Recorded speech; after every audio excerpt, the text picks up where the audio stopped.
Yuri, homem de cabelos encaracolados e escuros. Ele está com uma camisa de estampa safari sobre uma camiseta marrom e calça preta. Sabia que arte é algo muito perigoso? Parece brincadeira, né, gente? Mas você já vai entender. Eu sou Yuri Vaz e este é o Escola na Real. Nesse episódio, Nara Bueno conversa com a professora Luísa Christov, do Programa de Pós-Graduação em Artes da Unesp, sobre as potências da arte na educação, sobre a arte como um direito humano. É Luísa que nos fala sobre os perigos da arte. Mas perigo pra quem, minha gente? Aí já é com ela. Você vai ouvir da própria professora Luísa, ela fala de um jeito tão envolvente e didático que a gente se esquece do mundo. Então vamos! Este bate-papo incrível já vai começar. Imagens de 3 crianças. Uma delas é cadeirante. 3 adolescentes olham um celular e 2 crianças brincam de bola. Em uma sala de aula, 2 adolescentes e um professor. Imagens dos apresentadores, Lucimar, Nara e Yuri. Escola na Real, escrito em letras brancas sobre um fundo laranja. Mesa redonda com 2 cadeiras. Sentada à esquerda está Nara. À direita, Luísa Christov. À frente de cada uma delas há uma caneca. Ao fundo, no centro, uma TV exibe a logo do programa Escola na Real. Nara, mulher de cabelos lisos na altura dos ombros. Esse é o podcast Nara está de batom vermelho, camisa com estampa de bananas coloridas e calça jeans. Hoje nós vamos conversar sobre arte e educação, meio instrumento de crítica social e emancipação. Eu sou Nara Bueno, uma curiosa que hoje vai curiar com a professora Luísa Christov. Bem-vinda, professora! Muito obrigada, querida. Muito obrigada ao Escola na Real por esse convite. Estou muito feliz de estar aqui pela importância de se discutir essa temática e com você. Luísa Christov, senhora de cabelos curtos com franja e tingidos de preto. Luísa está de vestido, meia calça e sapatos pretos. Eu tenho certeza que quem nos acompanha vai ficar maravilhado e eu poderia, professora, fazer uma leitura do seu currículo. Currículo Lattes, mas eu vou fazer o Lattes que não mordes. Então, eu quero que você destaque aí na sua formação o que você se sentir mais confortável ou mais importante sobre a sua ótica. Muito obrigada. É bom caminho esse. Esse Lattes. É um Lattes emocionado, Sim. Porque a gente fala da própria trajetória, a gente fala daquilo que vem fazendo. Eu sou professora, aposentada, colaborando com o programa de artes no Instituto de Artes da Unesp, Universidade Estadual Paulista, uma das 3 estaduais do estado de São Paulo, não é? E trabalho no mestrado e doutorado, lidero o grupo de pesquisa e trabalho também com consultoria de formação de educadores aí no estado todo, na cidade de São Paulo, no país. E atuo também como professora numa instituição que se chama A Casa Tombada. É um lugar de arte, cultura e educação muito importante, já tem 10 anos, né, atuando aí na relação arte e educação. Então eu sou desse lugar aí, desses territórios. Excelente. E nesses territórios, professora, eu queria saber o que te fez tornar-se professora, como você decidiu, porque é uma profissão espinhosa, né? Mas mesmo dentro das artes, eu suspeito que seja espinhosa e desafiadora. E o que te fez tornar-se professora? Essa pergunta é ótima, porque é um encontro também com a nossa história, né? Com a nossa memória, né? Eu costumo dizer que eu não decidi, mas que a vida foi me convidando e foi me encantando, né? Eu ainda na faculdade de filosofia, na Universidade de São Paulo, eu comecei a dar aula. Comecei a dar aula em projetos especiais, na época da ditadura, nos anos 70. Projetos especiais com filosofia, ciências humanas, não é? E projetos especiais junto à educação básica. E gostei de dar aula, né? E continuei, aí me formei, fui trabalhando na educação básica e depois fui para a universidade. Aí fiz mestrado em educação e doutorado também. Então eu tenho filosofia e mestrado em educação. Por quê? Porque aí na universidade eu comecei a trabalhar com formação de professores, pesquisa e ações de extensão, não é? E gostei muito dessa área, privilegiei esta área, e no instituto, na universidade, na Unesp, eu estou há 36 anos.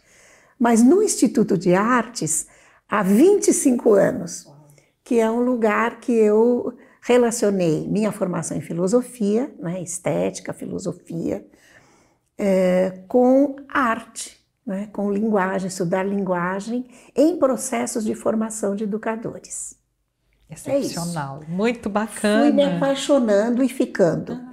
Foi se encantando, e pega uma sala de aula e vai em outra e outra e foi ficando. Isso. E na sua trajetória, não só de professora, mas principalmente de discente, de estudante, quem te marcou nesse processo todo? Ai, nossa. Quem tem um lugar cativo? É difícil escolher um, mas professores maravilhosos, já no ensino médio.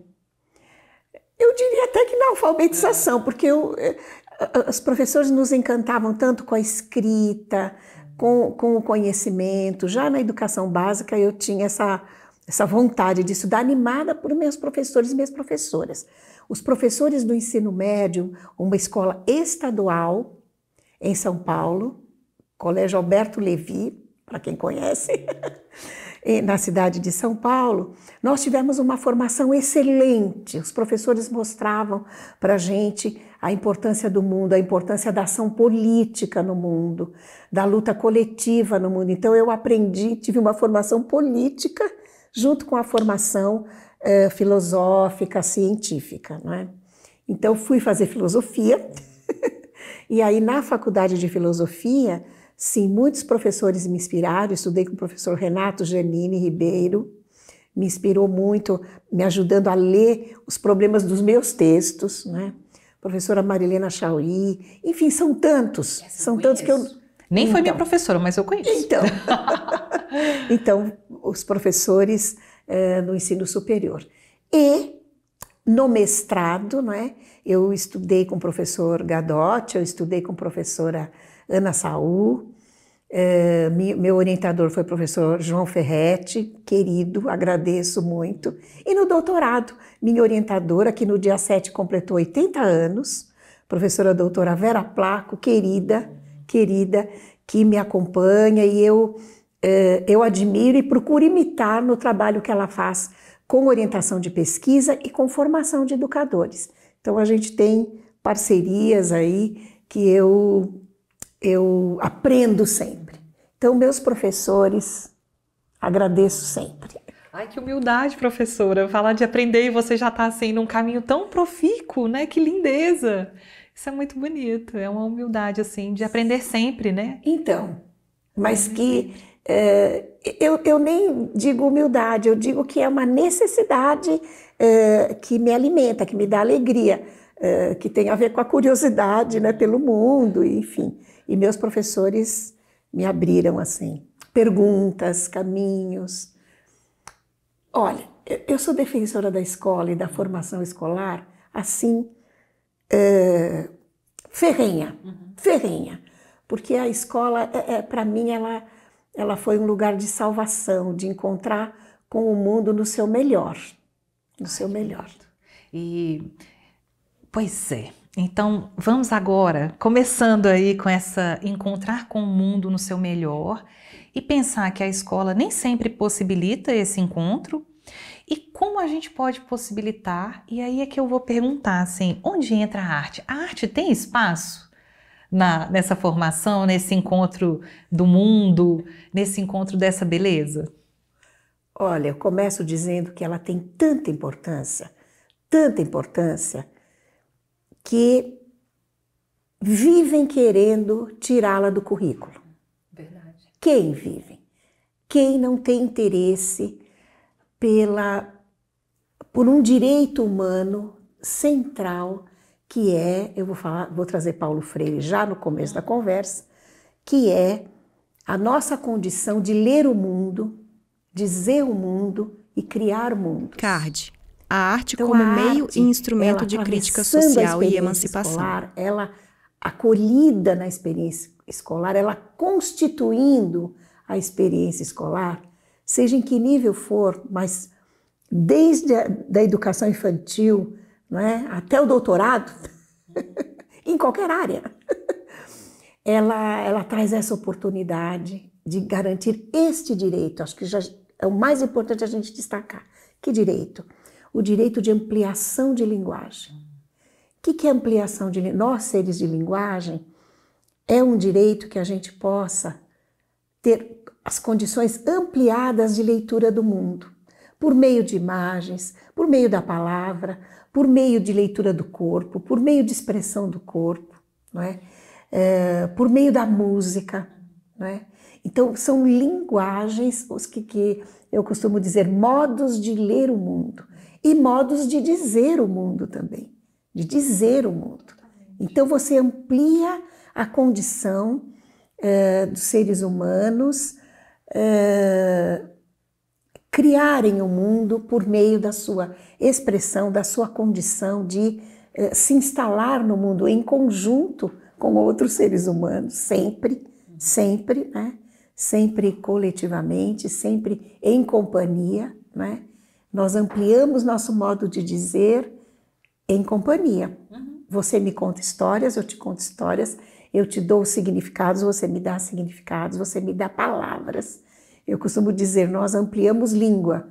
Né? Cada encontro nosso é uma oportunidade de ampliar nossa língua, né?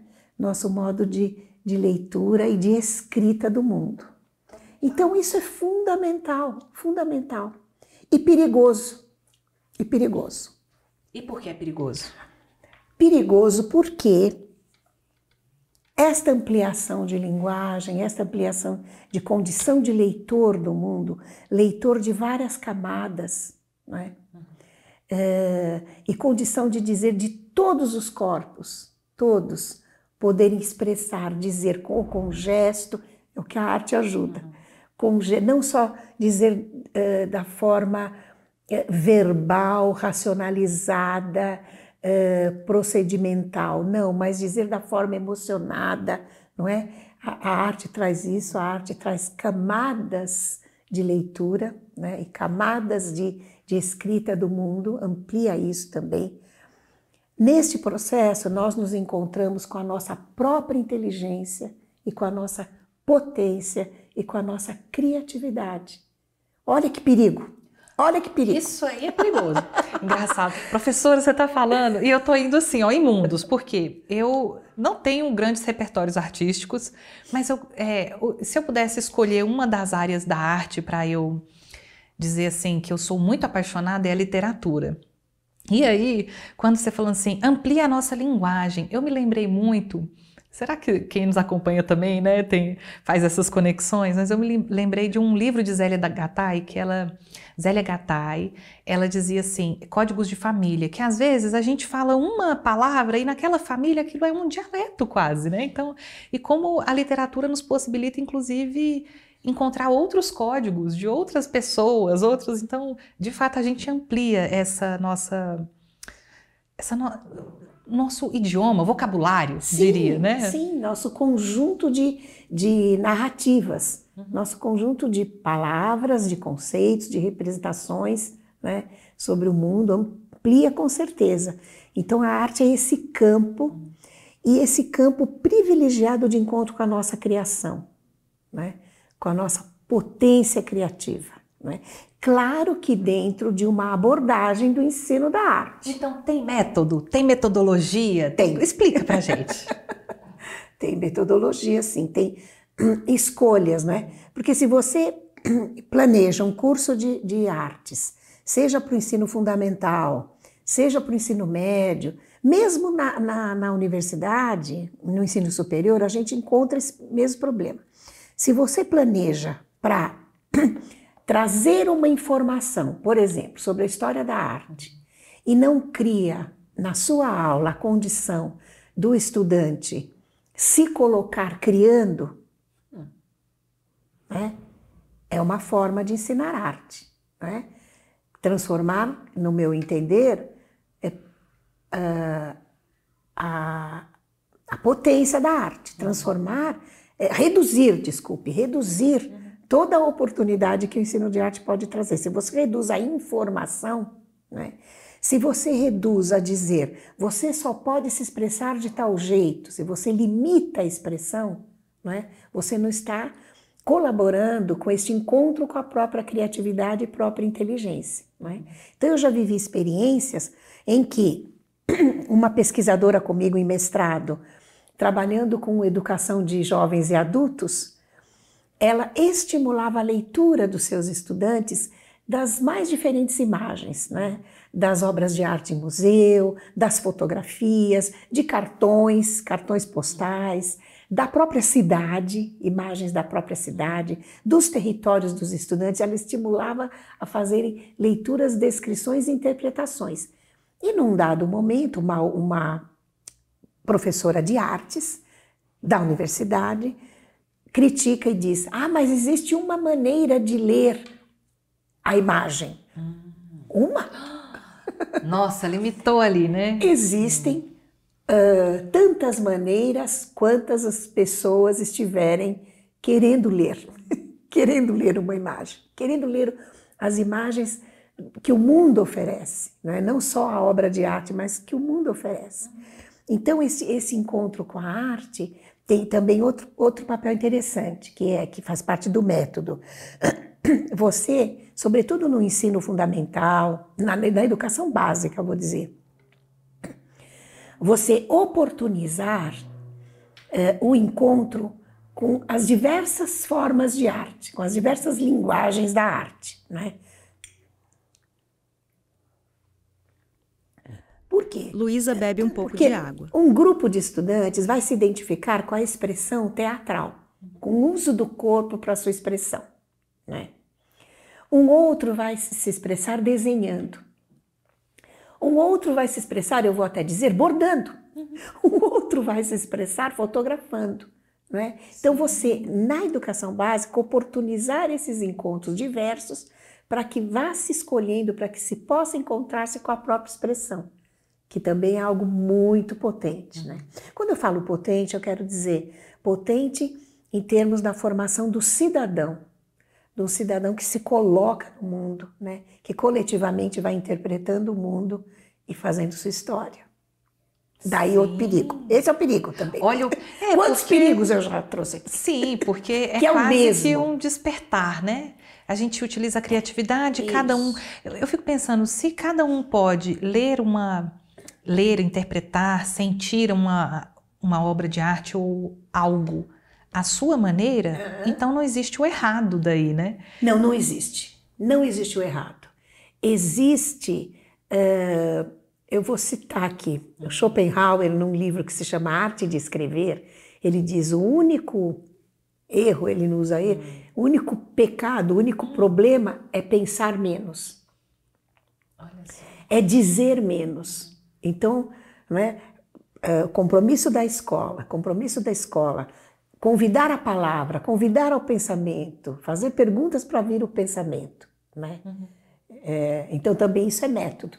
Sim, professora, e eu te provoquei com essa história do método, mas porque no fundo eu acho que a gente também cai, me parece que quando a gente vai caminhando na educação, nos passos da educação, nas séries da educação, a gente vai sendo tolhido e dizendo o que é o certo e o que é errado e como a gente deve fazer. Então, a gente meio que deixa a criatividade de lado, enquanto que em crianças é super estimulado você desenhar, ter coordenação motora, ou escrever algo, ou dançar, ou cantar. De repente, isso tudo parece que não vale mais nada e a gente entra numa grade mesmo conteudista de que vai ter o vestibular, você vai ter que ser aprovado, então você vai ter que passar nisso e nisso e nisso. Todas essas aptidões e esses olhares de mundo são descartados como se não tivesse método, como se não fosse útil, como se não fosse bonito ou desejável. Então a gente vai se distanciando do sujeito, de quem a gente quer se tornar, no que nos individualiza também.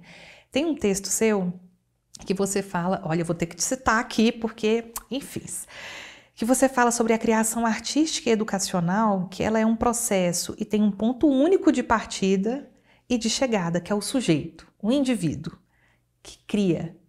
Eu achei isso fabuloso. E uma experiência artístico-educativa, ela prevê um grau de aprofundamento e de introspecção. Então, eu queria fazer esse convite, quem nos acompanha também, quando a gente mergulha em si mesmo, né? Então, faz essa introspecção, e essa introspecção geralmente é reflexiva e a arte nos possibilita essa introspecção. E eu queria que você me falasse isso. Como é feita essa imersão introspectiva para a gente se tornar sujeito como sendo um objetivo mesmo, essa formação? Então, isso é super importante e é importante usar mesmo a palavra método. Uhum. Por quê? Porque também existe um preconceito em nossa cultura, não é? Nossa cultura escolar, inclusive, de que a arte é um lugar de distração, de diversão, de folgar na escola. Uhum. Né? Eu não vou usar de brincar, porque eu valorizo muito a palavra brincar. Uhum. Brincar é fundamental. Sim. E brincar, quem brinca, cria. Cria, se relaciona, não é? Se percebe com os outros, enfim, tem regras, tem uma série de ensinamentos. Eu não quero usar brincar, mas preconceituosamente, quando se fala também, a arte é o lugar da brincadeira, também está se tratando mal a palavra brincadeira. Uhum. Então é importante dizer, existe sim. Existe, e acho que é bom também a gente dividir em duas camadas. Uhum. Uma primeira camada é a gente reconhecer que a arte, se ela não for ensinada na escola, ela está na nossa vida. Uhum. Ela está. As sociedades originárias, as sociedades complexas como a nossa, enfim, as pessoas têm música, as pessoas têm percepção visual, as pessoas têm, não é?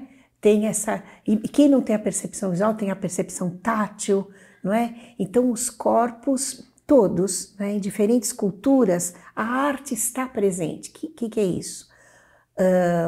É um campo da linguagem humana, né, que integra sentidos, que integra emoção e que integra pensamento também. Isso a gente tem no nosso cotidiano. Quando fala assim, as pessoas não dançam, eu falo, quem não dança? Não dança. Nem que seja não assim. Dança mais, né? Não, dança. A música não é? É um campo que está grudado em nós. Nós temos musicalidade no corpo, né? E expressão. Bem, e também desenhamos, riscamos, né? Grafitamos, rabiscamos. Então veja, está aí. Quando a gente diz, vamos transformar isto que está na natureza das culturas humanas, que está nos seres humanos, né? Em um programa de ensino, em um programa formal de ensino, a gente não pode fazer como fazemos ainda, lamentavelmente, na nossa cultura, achar que porque está no cotidiano não é valorizado no processo de conhecimento. Pronto. Então existe sim, exige rigor, e você perguntou do planejamento. Como planejar isso? Como planejar esse convite para que a subjetividade se constitua, se amplie e se expresse, né? Que é disso que estamos tratando.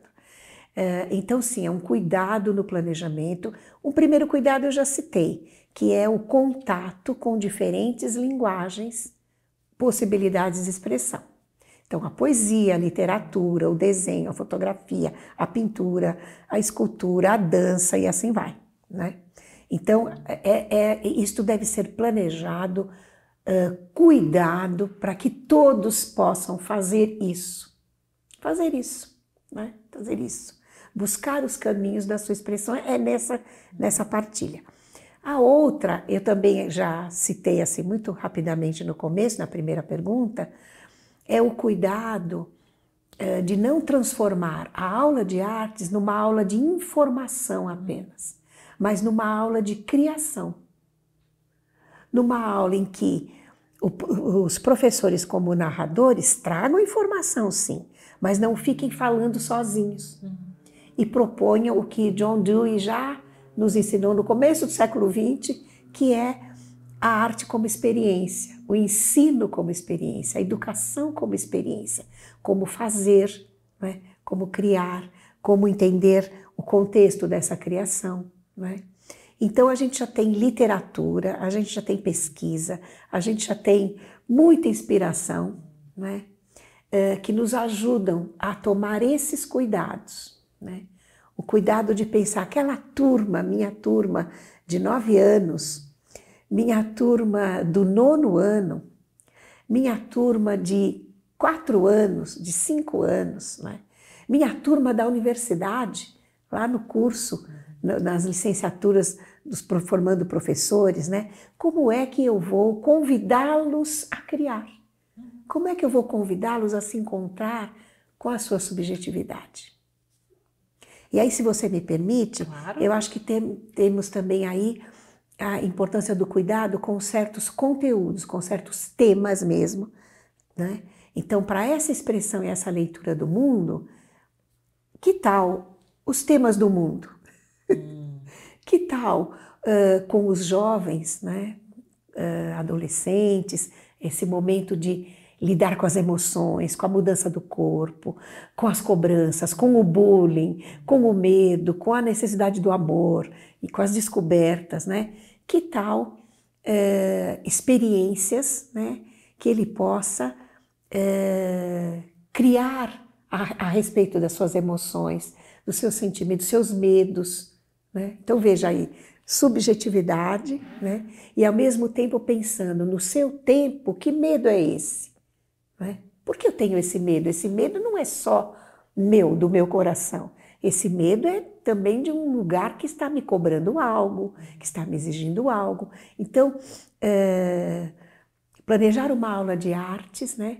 E aí eu penso, todas as aulas, usando inclusive as linguagens da arte, né? Não como ferramenta para deixar a aula mais agradávelzinha, não, mas como expressão daquilo que está lá dentro. Eu não sei bem o nome, né? Eu não sei bem o nome, então eu expresso pintando, eu trago uma cor, né? Eu trago um som, eu trago um gesto. Olha que potente, né? Potente. Então não sei se eu me aproximei aí dessa... Ai, demais. Na verdade, professora... Porque é grande, sua pergunta é muito grande. A minha pergunta é comprida mesmo. E, no fundo, professora, eu fiquei super satisfeita e fiquei mais instigada ainda a pensar. Quando você falou assim, as expressões, né? Então, eu pensei, tá, então a arte, ela nos possibilita nos exprimir. As expressões nos permite criticar ou conhecer. Talvez aí venha o perigo, né? O grande perigo. Sim. Que se a gente se expressa, conhece, critica, interage, poxa, isso aí é perigoso pra caramba, né? Exatamente. Para uma educação que quer padronizar e moldar as pessoas. É perigoso para isso. Para quem quer padronizar, quem quer colocar na fila do vestibular, reduzir o ser humano ao seu vestibular, né? Aquela opressão. Aquela opressão. Eu costumo até dizer para a moçada do ensino médio, se vocês todos estiverem preparadíssimos, sinto dizer que não vai adiantar, porque não tem vaga para todos, então qual é a nossa luta? Sim.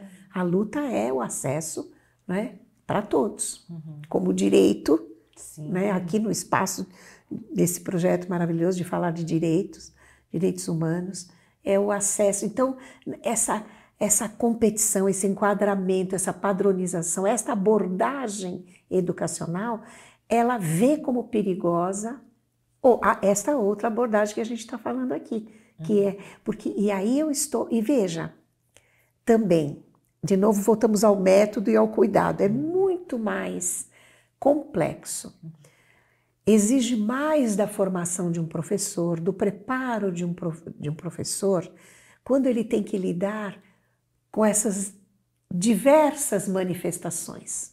Com certeza. Né? Como que ela faz? Como que é avaliar? Né? Que padrão se tem de avaliação? Né?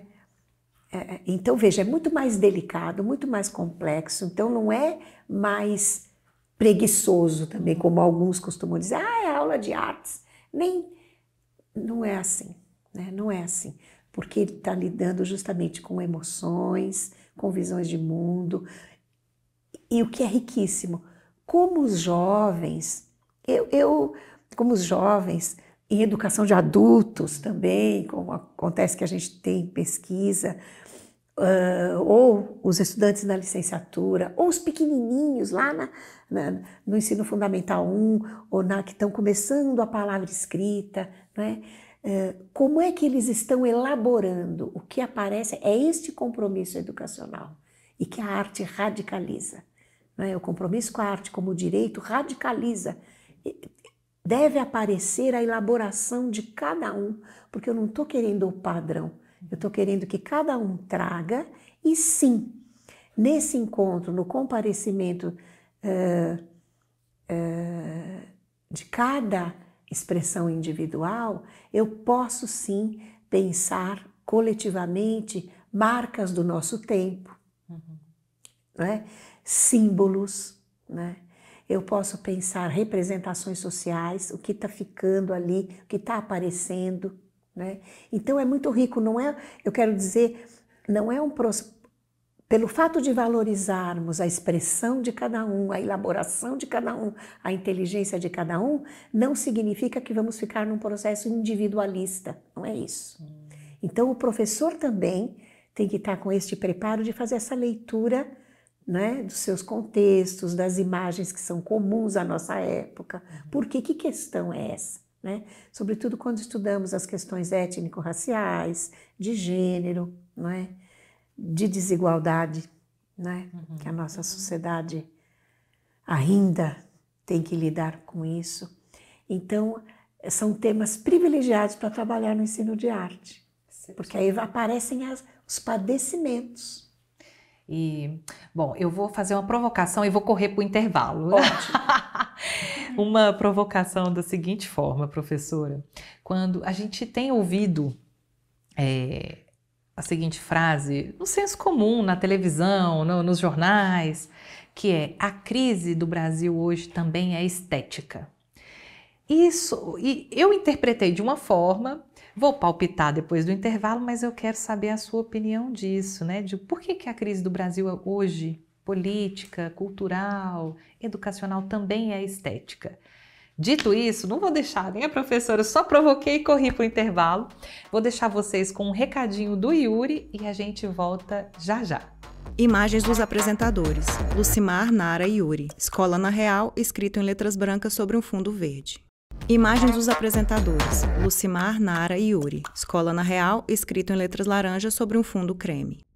Yuri. O aprendizado da arte pode proporcionar a ampliação das condições de ler e dizer o mundo. Com essas palavras, a professora Luísa Christoff mostra o quanto a arte é essencial às pessoas e, portanto, um direito humano. O Escola na Real coloca em discussão os mais diversos temas da educação em direitos humanos que são fundamentais no dia a dia da sala de aula. O próximo bloco já está aí. Vamos acompanhar? Escola na Real.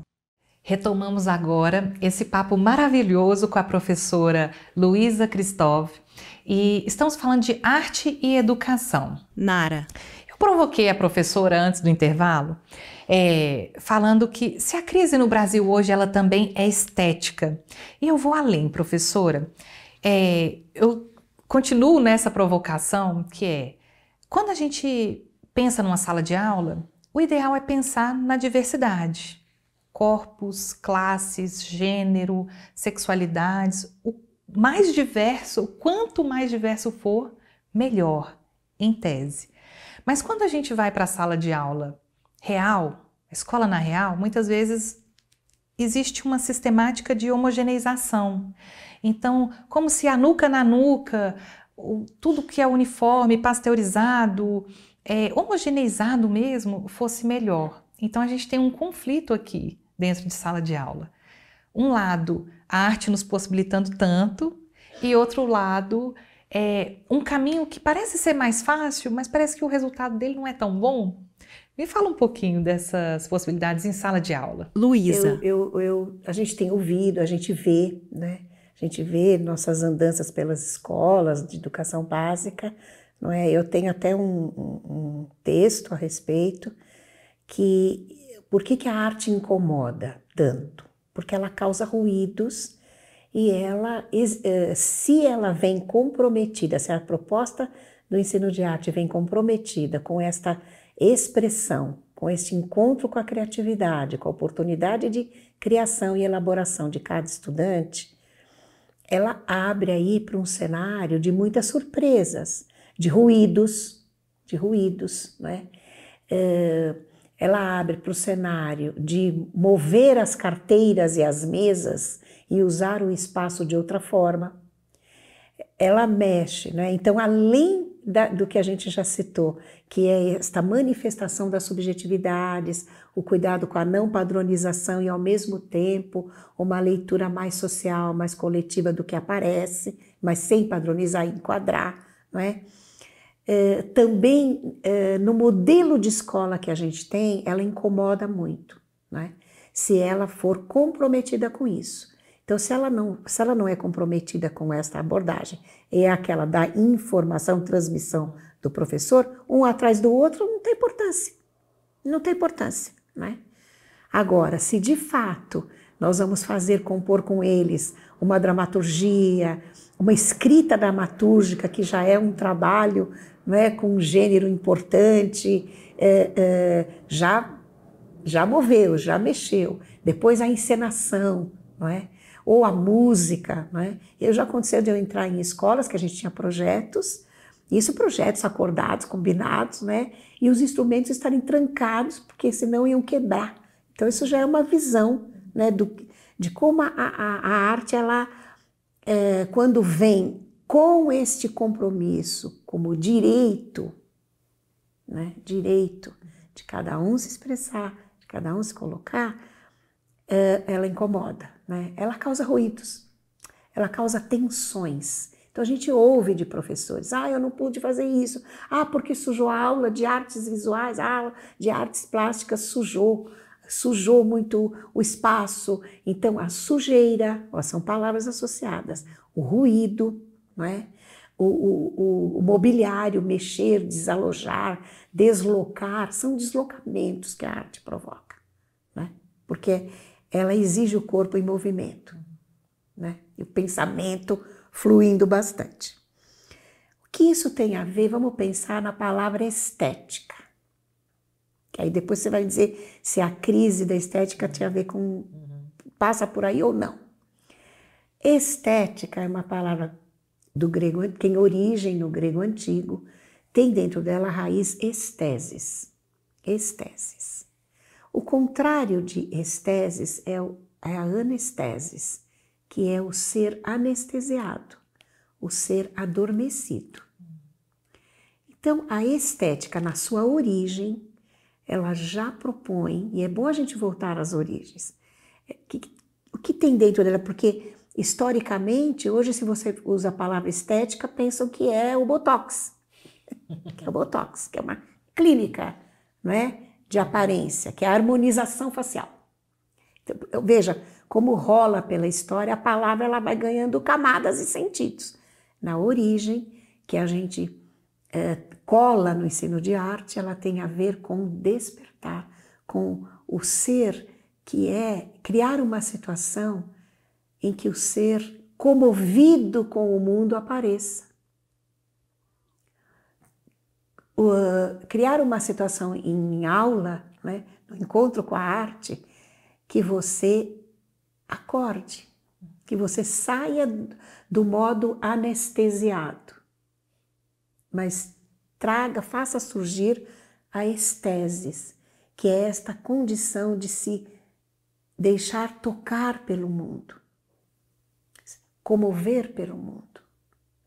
Ora, o ser ético é aquele que se permite comover pelos padecimentos do mundo.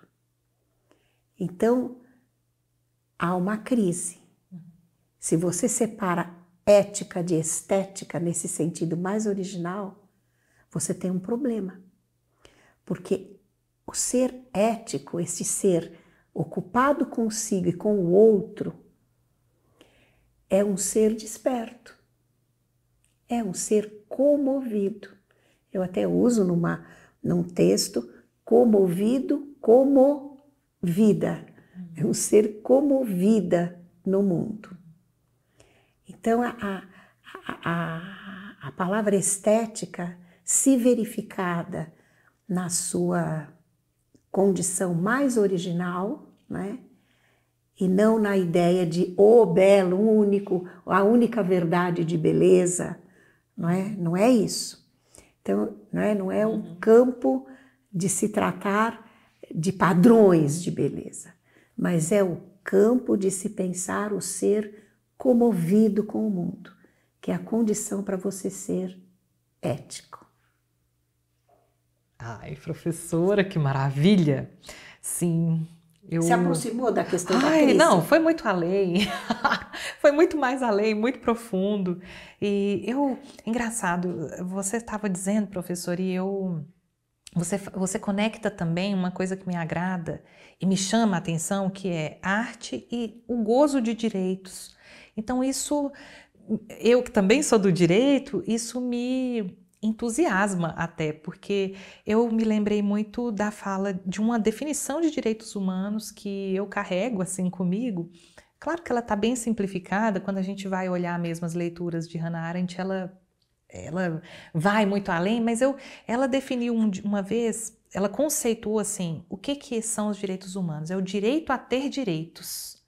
Eu achei fabuloso. Então, quando você descreve a arte dessa forma, a estética e o despertar, se mover, ter vida, está tudo conectado ali com essa possibilidade de ter direito sempre. A coisa também se move, né? Vai além de um passo, depois a gente conquista mais um, reivindica outro. E para nós mulheres, principalmente, né? Sobretudo. Sobretudo. Mas não só. E também direito, porque esta é uma condição para surgir o ser ético. E o ser ético, ele está diretamente, se a gente entende ética como esse cuidar de si e cuidar do outro, você já está sugerindo, já tem uma imagem que sugere garantia de direitos para todos. É para todos.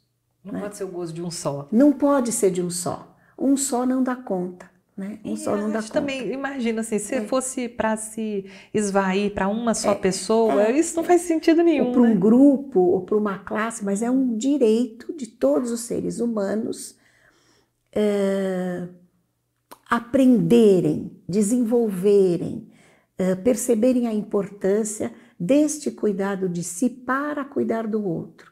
Desse cuidado de si, isso está em Aristóteles, depois, mais contemporaneamente desenvolvido, retomado por Foucault, Hannah Arendt também, então, e muitos outros. Está espalhado. Muitos outros. Eu só citei grandes referências, referências bem divulgadas, bem conhecidas na nossa formação aqui ocidental. Mas oriental também, no mundo oriental a gente tem muito, não é? E nas sociedades dos povos originários também a gente tem esta abordagem, não esta formulação, mas essa abordagem, porque a constituição social coletivizada por natureza, não é? Ela traz um ser implicado. Então eu vejo ética e estética como uma relação fundamental para se pensar direitos humanos, porque considera o sujeito implicado, desperto, presente com o outro, né? Veja bem, este cuidado, agora vamos falar bem basicamente, esta garantia de que eu vivo uma sociedade em que você cuida de mim, eu cuido de você, em que nós nos cuidamos mutuamente,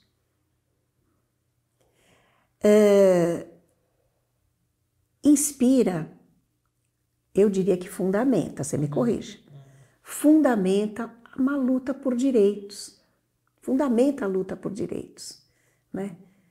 Na nossa luta por direitos, para a gente garantir, né, nossos direitos em todos os campos, na saúde, na educação, na nossa criatividade, em relação à nossa criatividade artística, que seja, ou mais científica também, não é? Moradia, enfim, todas as nossas lutas, né? Lutas e movimentos sociais para a garantia dos direitos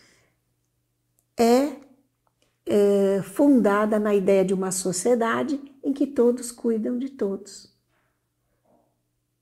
Todos cuidam de todos. Então, este ser estético, ético, ele está na base desta sociedade que nós queremos, né, de plenos direitos, porque é uma sociedade democrática, sem dúvida nenhuma, que também usam a palavra democrática para outras imagens, né, para os direitos de um grupo só, para a imposição, não é, de uma parte, mas a nossa perspectiva é de uma sociedade para todos, né, uns cuidando dos outros. Ai, que belo. Que belo.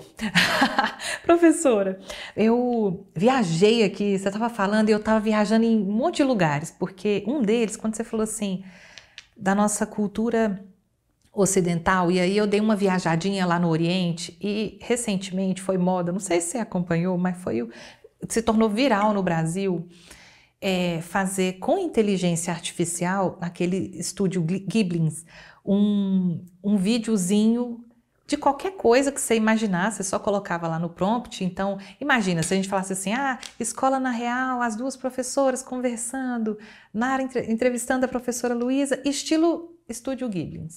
E aí vinha um vídeo feito por inteligência artificial, claro que muito mais empobrecido do que aquele traço oriental, né? Claro. Então. E aí eu fiquei aqui me questionando e quero trazer também esse incômodo aqui, porque eu acho que também a arte, ela dá uma pitadinha, né? Ela nos provoca. Com certeza. Que é, onde que está ali esse limite? Ou é possível substituir a arte feita por nós humanos, por essa inteligência humana, essa criação humana, por uma arte artificial, de inteligência artificial ali?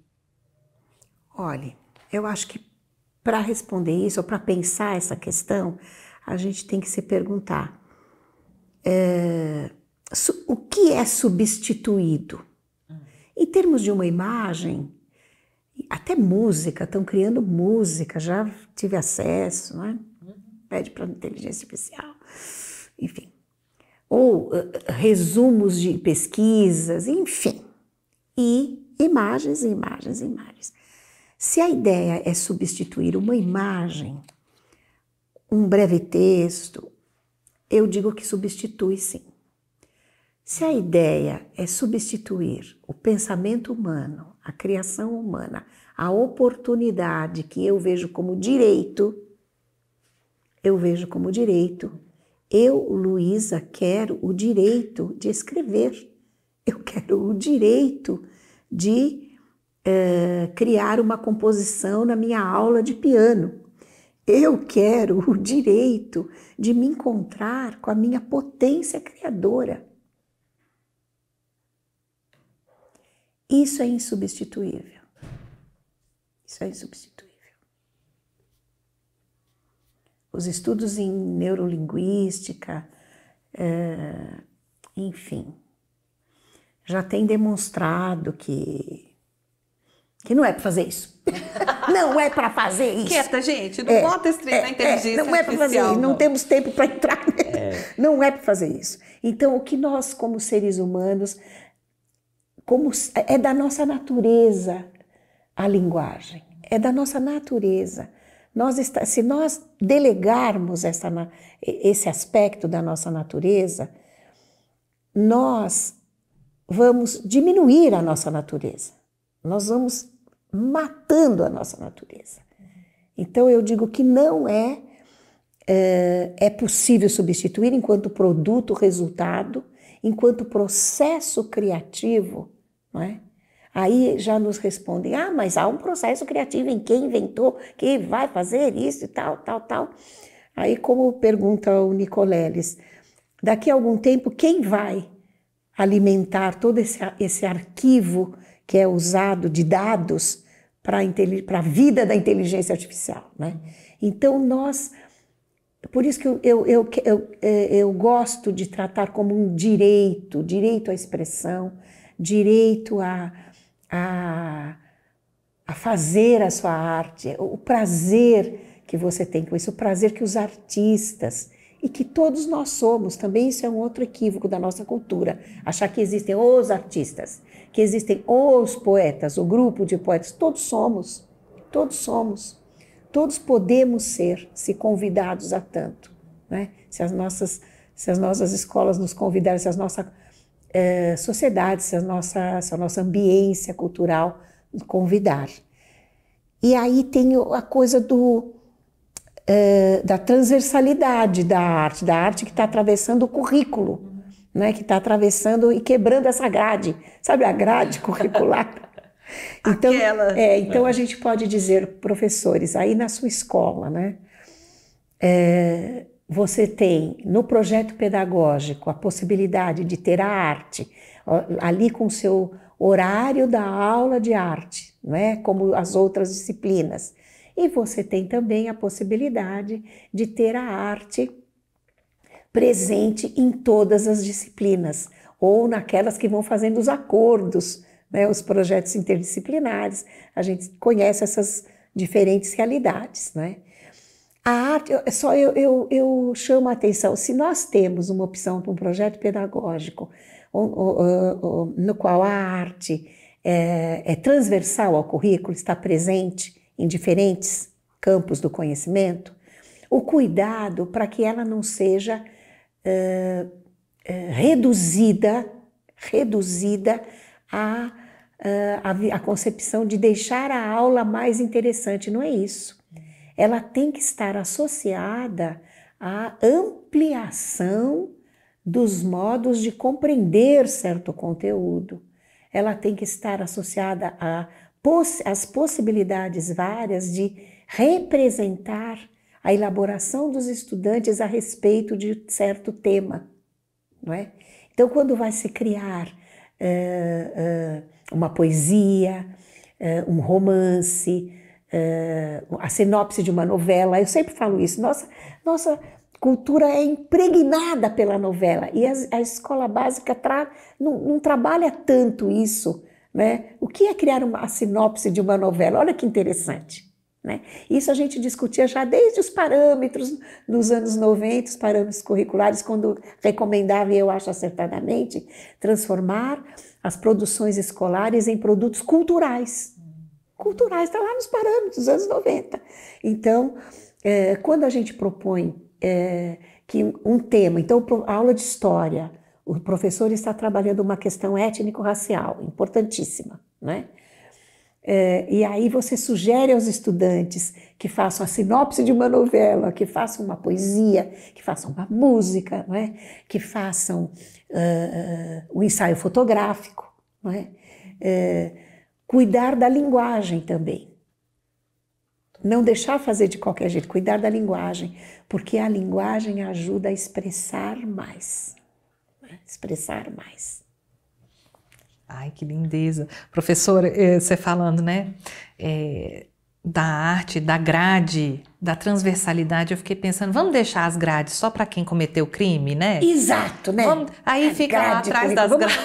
Vamos romper com as grades. Vamos romper. E pensando nessa transversalidade, professora, e pensando na educação em direitos humanos e na arte como educação, ou como ferramenta, ou como fim e meio, na universidade também tem esse papel, esse espaço? A universidade também pode ser esse espaço ou só cabe na educação básica? Não, cabe, como eu até dei o exemplo do trabalho com educação de jovens e adultos. Então, sim, no ensino superior, não é? Eu cheguei a participar de uma pesquisa sobre os cursos de pedagogia, né? Na Universidade Mackenzie, em São Paulo, existe um grupo de pesquisa sobre a arte na pedagogia, né? Porque a pedagogia é esta formação em que os professores estão na educação básica também, enfim, na educação infantil, né? No ensino fundamental 1. Então, é um estudo muito importante e, sem dúvida nenhuma, nós já constatamos que falta arte nos currículos de formação de professores, não é? E também nos outros, né? Porque se a arte está na vida, não é? Por que a gente ter uma formação no ensino superior que exclua a arte? Que exclua essa possibilidade de expressão, não é? Que exclua isso. Então, veja, é importante, sim, é importante, sobretudo nas licenciaturas, nos cursos de formação de professores, no curso de pedagogia, você trazer esse cuidado, essa perspectiva do ensino da arte, não é? Como direito, como direito. Não é? E mais para falar mais um fundamento sobre por que é direito à arte. Ora, se é o processo de escolarização, seja em que nível for, cuida de apresentar aos jovens, né, apresentar a quem chega, como diz a Hannah Arendt, aqueles que chegam, as palavras dos inícios que ela fala. Né? Se o nosso compromisso é receber quem chega, mostrando o que construímos, por que a arte estaria de fora? Se a gente quer garantir o direito ao tesouro que nós vamos construindo e deixando de herança, não é? Por que a arte está fora? Porque ela é vista pelo capital como não útil. Vamos falar a verdade. É uma frivolidade. Então, veja bem, numa sociedade democrática, né, de igualdade, em que todos têm acesso à cultura construída e à cultura a ser construída, a arte ela é um aspecto fundamental. Ela tem seu espaço como garantia de direito ali, não é? Assim como cada conteúdo filosófico e científico, não é? Ela tem isso. Professora Luísa, eu vou ter que encerrar, porque já deu o nosso tempo, mas antes de... Passa rapidinho, né? Quando a gente quando a gente mergulha, assim, é muito gostoso. E eu sei que para quem nos acompanha também foi bem rápido. Eu vou te pedir para deixar um recadinho aí para as professoras e professores de todo o Brasil que nos acompanha. Então, fique à vontade para deixar a sua palavra. Em primeiro lugar, eu quero agradecer sempre que eu tenho a oportunidade de falar com professores, com educadores em geral, os gestores também, não é? Diretores, coordenadores pedagógicos, supervisores.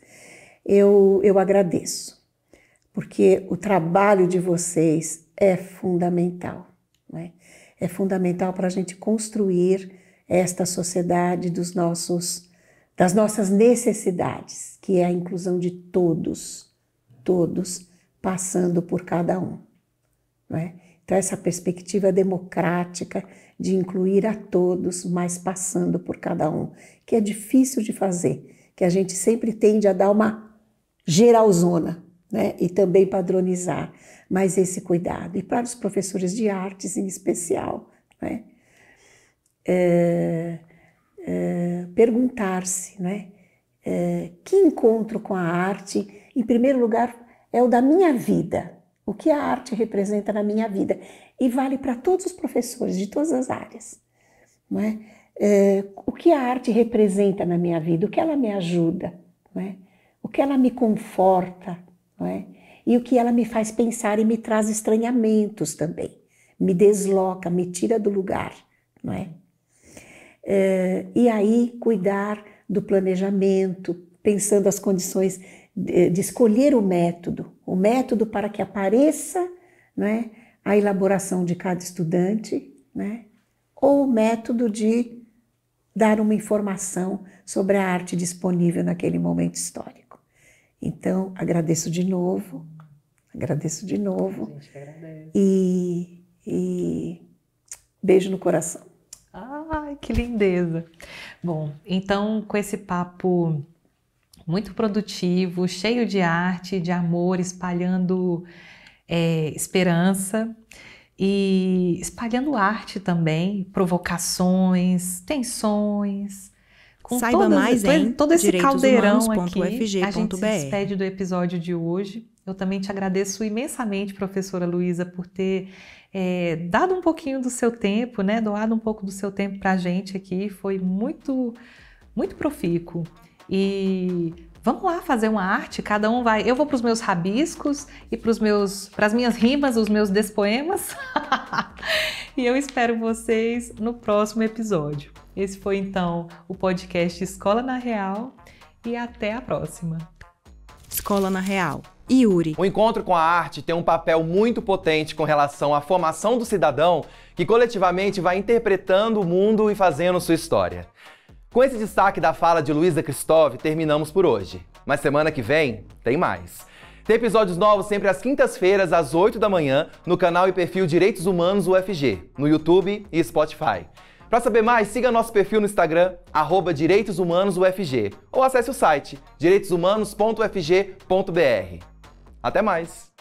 O podcast Escola na Real é uma realização do Núcleo de Direitos Humanos da Universidade Federal de Goiás, com execução da Fundação de Apoio à Pesquisa e Fundação Rádio e Televisão Educativa e Cultural. Apoio da TV UFG, Laboratório de Luz e Cena e Laboratório de Tradução Audiovisual Acessível. E promoção da Coordenação Geral de Políticas Educacionais em Direitos Humanos da Secretaria de Educação Continuada, Alfabetização, Diversidade e Inclusão do Ministério da Educação do Governo Federal.